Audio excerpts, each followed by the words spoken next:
Enzim di dalam industri itu ada dua golongan besar. Yang pertama disebut enzim komoditi. Jadi biasanya ini enzim-enzim umum ya.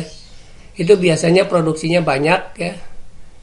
Dalam satuan ton, kemurniannya rendah ya sampai sedang. Jadi biasanya bentuknya enzim kasar gitu ya. Dan harganya murah ya. Sehingga produsen itu memperoleh profit margin yang rendah. Nah, yang kedua adalah enzim-enzim khusus ya. Biasanya enzim-enzim khusus ini volume produksinya rendah ya, gram sampai kilogram, tapi harganya mahal. Kenapa mahal? Karena mempunyai kemurnian yang sangat tinggi ya. Dan produsen itu akan memperoleh profit margin yang tinggi. Nah, ini distribusi jenis enzim yang digunakan di dalam industri ya. Yang pertama kebanyakan memang protein ya. Jadi enzim-enzim untuk menghidrolisis protein itu lebih dari separuhnya. Misalnya di dalam pembersih ya, seperti deterjen itu kan mengandung juga enzim-enzim yang bisa menghidrolisis protein yang ada di dalam pakaian misalnya kan. Kemudian enzim penghidrolisis karbohidrat ini ada di urutan kedua 28% ya.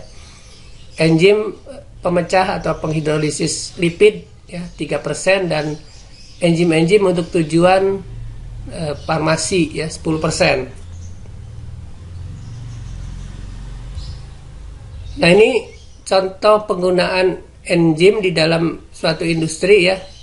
Yang paling banyak itu di industri pembersihan ya, di cleaning industry ini yang warna hijau itu 44% ya. Kemudian diikuti di dalam pangan. Dalam pangan kira-kira hampir 20%, jadi 18% ya menggunakan enzim.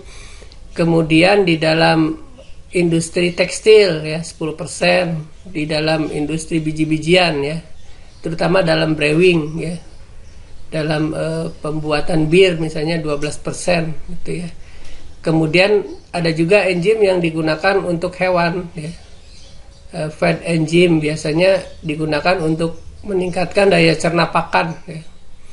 Untuk diagnostik juga 4%, untuk penanganan limbah ya 4% juga, dan enzim lainnya 4%. Jadi ini penggunaan enzim di dalam jenis industri ya, jenis industri apa yang menggunakan enzim dan masing-masing berapa persen gitu ya penggunaan enzimnya. Nah, sekarang kita lihat beberapa contoh dari penggunaan enzim di industri-industri tadi ya. Nah, di industri pangan kan sudah banyak dijelaskan sebelumnya ya. Misalnya penggunaan amilase pada industri roti itu banyak ya. Kemudian lipase pada flavor keju ya, itu banyak juga. Protease ya tadi untuk pembuatan keju, terutama renin ya, chimosin itu untuk pengendapan protein di dalam susu ya, pektinase di dalam penjernihan buah. Jadi ini enzim-enzim yang banyak digunakan di dalam industri pangan.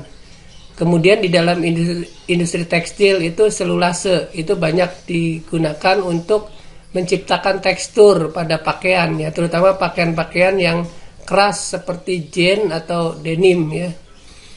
Untuk industri grain biasanya itu mengkonversi pati jagung ya menjadi sirup glukosa ya, atau bisa juga mengkonversi pati menjadi gula yang nanti akan digunakan dalam industri seperti industri bir ya, dan industri lainnya, bisa juga industri bakery gitu ya. Nah, untuk industri pakan biasanya enzim-enzim yang bisa meningkatkan daya cerna pakan, misalnya selulase, silanase, dan pitase ya, itu biasanya ditambahkan ke dalam pakan supaya, misalnya selulase, supaya nanti daya cerna dari selulosa ya, itu misalnya di dalam rumput kering itu kan bisa, atau di dalam bahan-bahan yang digunakan di dalam pakan ya. Pitase itu biasanya untuk memecah pitat ya, di dalam pitat kan ada mineral, sehingga nanti mineralnya bisa dimanfaatkan oleh hewan ya. Untuk penanganan limbah, lipase banyak digunakan untuk pembersih ya, sebagai cairan pembersih ya. biasanya bentuknya cair. Sedangkan enzim-enzim diagnostik juga banyak digunakan ya di sini. Nah, ini secara singkat atau skematis bagaimana produksi enzim secara umum ya, secara komersial. Yang pertama di sini sumbernya, sumber bahan mentahnya seperti sudah dijelaskan tadi berasal dari 3 sumber, dari ternak ya, atau dari limbah ternak, kemudian dari tanaman ya, bisa dari misalnya nenas ya, atau limbah nenas ya, dari papain, dari getah papain atau getah fig ya, tanaman fig ya menjadi fisin gitu, atau bisa juga dari mikrobak. Nah, dari sini biasanya diekstrak atau dibuat berproduksi. Kalau mikrobak kan dibiarkan untuk memproduksi enzim. Nah, enzim yang ada di dalam tenunan tanaman atau di dalam hewan itu diekstrak ya. Begitu pula enzim hasil produksi mikroba itu nanti diekstrak kemudian dipisahkan ya dengan sentrifuge misalnya kan, atau diendapkan dulu ya. Nah, ini bisa juga langsung dikeringkan ya. Jadi enzimnya enzim kasar ya, atau dalam bentuk cair ya. Nah, di sini bisa juga nanti bisa dievaporasi ya, kemudian difiltrasi dan dengan cara misalnya dengan membran atau reverse osmosis ya, menghasilkan enzim kasar yang pekat ya. Di sini enzim kasarnya tidak pekat. Nah, ini memang enzimnya masih encer karena ini masih produksi dari asalnya gitu ya, belum dipekatkan. Nah, biasanya ada teknologi lanjutan ya untuk menghasilkan bentuk yang lebih murni ya, biasanya dengan cara pengendapan ya, fraksional ya. Bisa juga dengan dialisa, bisa dengan kromatografi kolom, misalnya dengan kolom ya, atau dengan elektroforesis. Kemudian hasilnya diendapkan. Hasil proteinnya diendapkan ya, bisa menggunakan aseton ya, bisa menggunakan bahan yang lain seperti diendapkan dengan garam kemudian didialisa ya. Nah, nanti hasil dari pemurnian ini dikeringkan, bisa dengan spray dry, bisa juga dengan freeze dry. Nah, produknya biasanya produk enzim yang kering ya, dan biasanya lebih murni gitu karena sudah ada proses pemurnian di sini. Nah, ini contoh yang tadi seperti dijanjikan ya, bagaimana mengolah pati jagung menjadi sirup HFS. Jadi di sini paling tidak terlibat 3 enzim ya. Yang pertama itu enzim amilase ya. Di sini yang digunakan itu dengan merek dagang Thermamil. Jadi ini enzim yang mempunyai ketahanan panas yang tinggi, sehingga ini bisa diinkubasi pada suhu 105 derajat Celcius sebentar 5-7 menit. Jadi pertama dibuat bubur pati, kemudian dibuat dalam konsentrasi 40%, kemudian pH-nya diatur supaya optimum untuk kerja enzim ini ya.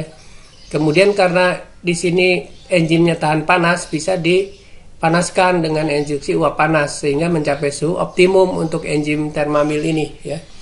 Nah, karena ini amilase ya, meskipun nama dagangnya Thermamil tapi enzimnya amilase, hasilnya adalah maltosa. Jadi 2 sirup dari 2 molekul glukosa ya, karena alpha amilase itu memecah pati 2-2 gitu, 2 molekul glukosa, 2 molekul glukosa ya.